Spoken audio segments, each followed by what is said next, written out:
আমি মরে গেলে তো সব সম্পত্তি তুই এমনিই পাবি। এইটুকু একটা সম্পত্তির জন্য তুই এমন করবি আমার সাথে? মরে গেলে যখন পাবো তাহলে এখনই দিচ্ছিস না কেন? মরা পর্যন্ত দাঁড়ায় দেখবি? শোন, তুই এখনো ছোট, আগে বড় হ। সারা জীবনে এই বলে কাটাই যা।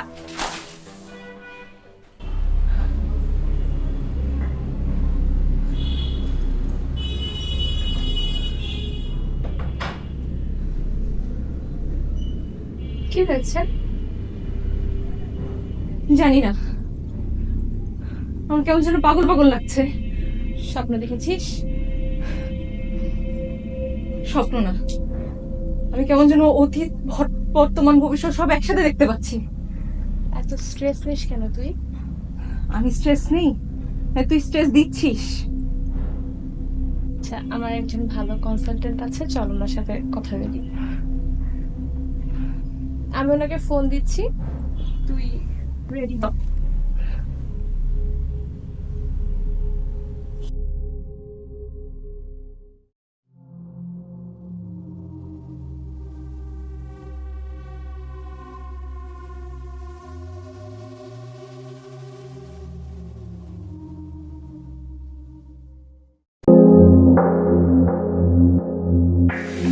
আচ্ছা চল।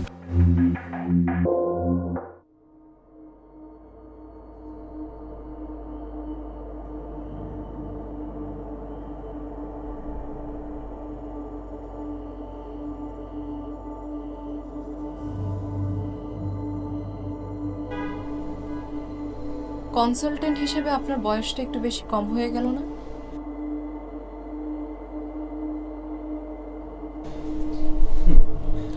Who starts a conversation like that?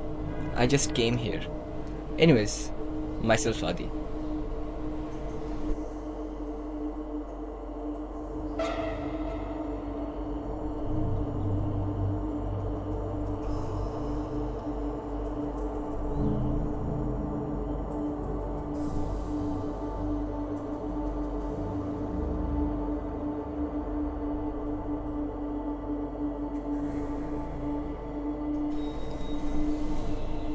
Good afternoon. আমার নাম আদি, সাইকিয়াট্রি স্পেশালিস্ট। আপনার নাম? আমার নাম পলি। কি সমস্যা হচ্ছে আপনার? আমি কেমন যেন বর্তমান, অতীত, ভবিষ্যৎ সবকিছু একসাথে দেখতে পাচ্ছি। আমার সাথে কি হবে সেটা যেন আমি আগে থেকেই জানি। আমাদের মধ্যে যে এই কনভারসেশন হচ্ছে, এভাবে যে মুখোমুখি বসা, এটা কি আপনি আগেও দেখেছেন? হ্যাঁ, দেখেছি।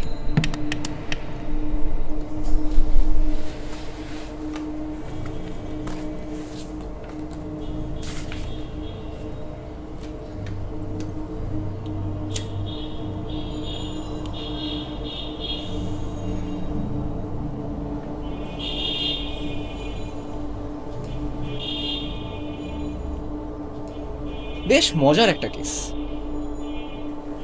আমার ধারণা আপনার বিজার ডিলিউশন হয়েছে। এটা এমন একটা রোগ, আপনি যা বাস্তবে হচ্ছে না তাও কল্পনায় দেখছেন।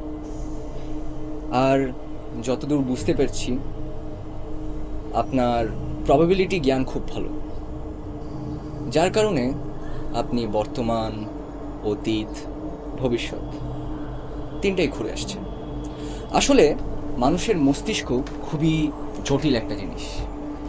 এটা কখন কিভাবে কাজ করে সেটা সহজে ধরা যায় না।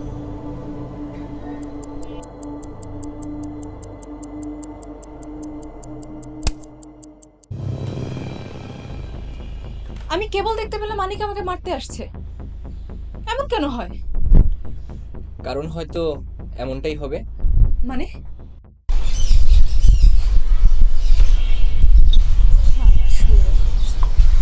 সব সম্পত্তি একাই নেওয়ার প্ল্যান করছিস? অর্ধেকটা তো আমার পাওয়ার কথা ছিল নাকি? অর্ধেকটা?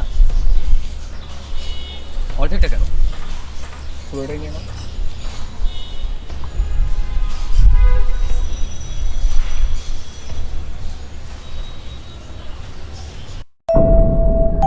আপনি ভবিষ্যৎ দেখতে পারছেন, তবে পাল্টাতে পারবেন না।